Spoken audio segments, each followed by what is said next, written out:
Hi, സുഖല്ലേ? എനിക്ക് ഇന്ന് തേങ്ങ, പരിപ്പ്, തൈര് ഒന്നും വേണ്ട, വെറും 10 മിനിറ്റിൽ ഒരു സൂപ്പർ അടിപൊളി പാലക്കാടൻ മാങ്ങാപ്പുളി കേട്ടോ. അത് വെറും ഈ പറയണ നേരം മതി നമുക്ക് പുളി ഉണ്ടാക്കാൻ. അതെങ്ങനെയാണ് കഴിക്കേണ്ടത്, എങ്ങനെ കഴിച്ചാൽ കൂടുതൽ ടേസ്റ്റ്, അതും കൂടി പറഞ്ഞു തരാട്ടുള്ളൂ വരും. അപ്പോൾ അതിന് ഞാനിവിടെ ഒരു മാങ്ങയാണ് കേട്ടോ എടുത്തിരിക്കുന്നത്. ഒരു മാങ്ങ നന്നായി കഴുകി ഇതുപോലെ തോല് കളഞ്ഞ് ഞാൻ ഇതുപോലെ പുളി എടുക്കുന്നുണ്ട് കേട്ടുള്ളൂ. അപ്പോൾ നല്ല പുളിയുള്ള മാങ്ങയാണിത്. അപ്പോൾ ഇത്തിരി പുളിയുള്ള മാങ്ങ എടുത്തോളൂ, വേറെ പുളിയൊന്നും നമ്മളിതിൽ യൂസ് ചെയ്യണില്ല. വളരെ കുറച്ച് ചേരുവേ നമുക്കിതിന് ആവശ്യമുള്ളൂ. പിന്നെ ഒരു 3 പച്ചമുളക് ഇതുപോലെ കീറിയിടണം കേട്ടുള്ളൂ. പിന്നെ ഇതിന് നമുക്ക് ആവശ്യത്തിന് വേവാനുള്ള വെള്ളം കൂടി ഒഴിച്ച് കൊടുത്തിട്ട് മഞ്ഞപ്പൊടി ഇട്ടിട്ട് നമുക്കിത് വേവിക്കാൻ വെക്കാം. ഉപ്പ് ഇപ്പിടണ്ട, മാങ്ങയൊന്ന് നന്നായിട്ട് വെന്ത ശേഷം കേട്ടുള്ളൂ. അപ്പോൾ ഇതിന് വെറും ഒരു 5-6 സാധനം വേണ്ടു, വീട്ടിലുള്ള സാധനം, ഒരു 10 മിനിറ്റ്. അപ്പോൾ ഇതെങ്ങനെയാണ് കഴിക്കേണ്ടതെന്ന്, ഇതെങ്ങനെ കഴിച്ചാലോ കൂടുതൽ ടേസ്റ്റ്, അതും കൂടി ഞാൻ കാണിച്ചു തരാട്ടുള്ളൂ. അപ്പോൾ ഈ പാലക്കാടൻ മാങ്ങാപ്പുളി നിങ്ങൾ ഇതുപോലെ ഉണ്ടാക്കിയിട്ടുണ്ടോ എന്നൊക്കെ കമൻറ്റ് ചെയ്യൂ. എന്തായാലും ഇത് ട്രൈ ചെയ്ത് നോക്കൂ. മാങ്ങ കിട്ടുന്ന കാലത്ത് ഇതൊരു 1-1.5 ടേസ്റ്റാണ്, സൂപ്പറാണ്. നിങ്ങൾ എന്തായാലും ട്രൈ ചെയ്യൂ കേട്ടോ. അപ്പം ഇനി അതിലേക്ക് വേണ്ടി നമുക്ക് ഒരു 5-6 ചെറിയ ഉള്ളിയും ഒരു 4-5 വറ്റൽമുളകും കൂടി അരച്ച് വെക്കണം കേട്ടോ. നമ്മളിപ്പോൾ പച്ചമുളകും ഇട്ടിട്ടുണ്ട്. അപ്പോൾ ആ എരിവിന് ഈ ഒരു 3-4 വറമുളക്, കപ്പൽ മുളകും കൂടി നമ്മൾ ഇതേതുപോലെ അരച്ചിട്ട് ആ മിക്സിയുടെ വെള്ളം കൂടി നമ്മൾ എടുത്ത് വെച്ചിട്ടുണ്ട് കേട്ടുള്ളൂ.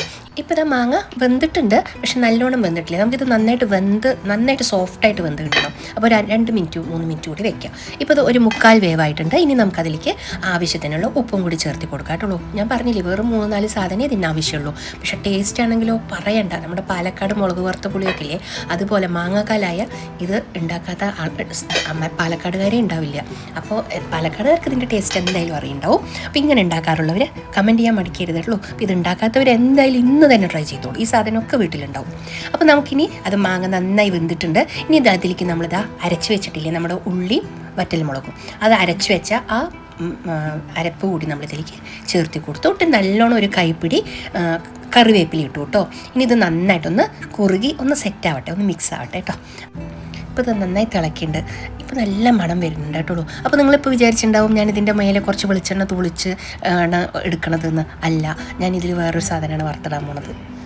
അപ്പോൾ അതിന് വേണ്ടി കുറച്ച് കടുക് എടുത്തിട്ടുണ്ട്, പിന്നെ കുറച്ച് ഉലുവ വേണം, പിന്നെ 3-4 വറ്റൽമുളക് വേണം, പിന്നെ കുറച്ച് കറിവേപ്പിലയും കൂടി വേണം കേട്ടുള്ളൂ. വറുത്തിടാൻ നമ്മൾ സാധാരണ ഉപയോഗിക്കുന്ന സാധനങ്ങളൊക്കെ തന്നെയാണ്.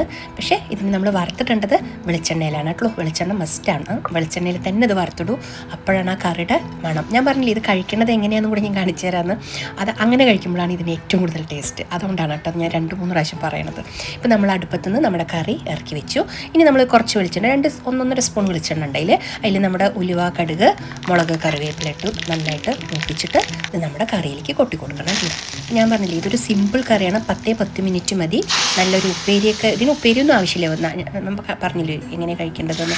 ഇത് മാത്രം മതി നമുക്ക് ചോറുണ്ടാൻ. ഒരു പറ ചോറുണ്ടാന്ന് നമ്മൾ വെറുതെ പറയല്ലേ. ശരിക്കും ഈ കറി ഉണ്ടെങ്കിൽ വേണമെന്ന് വെച്ചാൽ ഒരു പറ ചോറ് നമുക്ക് ഉണ്ണാൻ പറ്റും.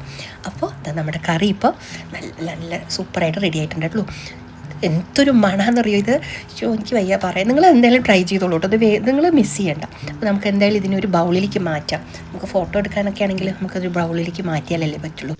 അപ്പം ഞാൻ ഇതിനെ നമ്മുടെ ബൗളിലേക്ക് മാറ്റിയിട്ടുള്ളൂ. ഇതിപ്പോൾ കാണുമ്പോൾ തന്നെ എനിക്ക് ചോറുണ്ണാൻ തോന്നിയിട്ട് വയ്യ, അത്ര ടേസ്റ്റിയാണിത്. ഞാൻ പക്ഷേ കുറേ പ്രാവശ്യം ഉണ്ടാക്കി, എപ്പോൾ ഉണ്ടാക്കിയാലും ഇതേ കൊതി തന്നെയാണ്. അപ്പോൾ നമ്മുടെ ഈ മാങ്ങാപ്പുളി എങ്ങനെയാണ് കഴിക്കേണ്ടത്, എങ്ങനെ കഴിച്ചാലും കൂടുതൽ ടേസ്റ്റ് എന്ന് കൂടി ഞാൻ പറഞ്ഞു തരാട്ടുള്ളൂ. ഒരു ഇത്തിരി ചട്ടകം ചോറെടുക്കുക, എന്നിട്ട് അതിൽ തൈര് ഒഴിക്കാട്ടുള്ളൂ. ഞാൻ ഉപ്പിടില്ല, ഉപ്പിടണവർ ഉപ്പിട്ടുള്ളൂ. ഈ തൈരും ചോറും മാത്രം മതി. ഇത് നന്നായിട്ട് കുഴച്ചിട്ട് ഇതിലേക്ക് നല്ലോണം കൂട്ടാൻ വെക്കണമല്ലോ. അപ്പോഴാണ് അതിൻ്റെ ഫുൾ ടേസ്റ്റ് കിട്ടുക. എന്നിട്ട് അതിലുള്ള മുളകൊക്കെ അത് നന്നായിട്ടൊന്ന് പിഴിഞ്ഞ്, എന്നിട്ട് ഈ ഒരു ഉരുള നിങ്ങളൊന്ന് കഴിച്ചു നോക്കൂ കേട്ടോ. എന്നിട്ട് പറയൂ ഞാൻ പറഞ്ഞത് കറക്റ്റല്ലേ എന്ന്. ഇങ്ങനെ നിങ്ങൾ ഒരു പ്രാവശ്യം കഴിച്ചാൽ നിങ്ങൾ പിന്നെ മാങ്ങ കിട്ടിയ ഈ കറി എന്തായാലും ഉണ്ടാക്കും, നിങ്ങൾ എന്നെ ഓർക്കുകയും ചെയ്യും. അപ്പോൾ ലൈക്ക് ചെയ്യാനും ഷെയർ ചെയ്യാനും സബ്സ്ക്രൈബ് ചെയ്യാനൊന്നും മറക്കരുതേ. നമുക്ക് നല്ലൊരു വീഡിയോ ആയിട്ട് വീണ്ടും കാണാം കേട്ടുള്ളൂ. Okay, by.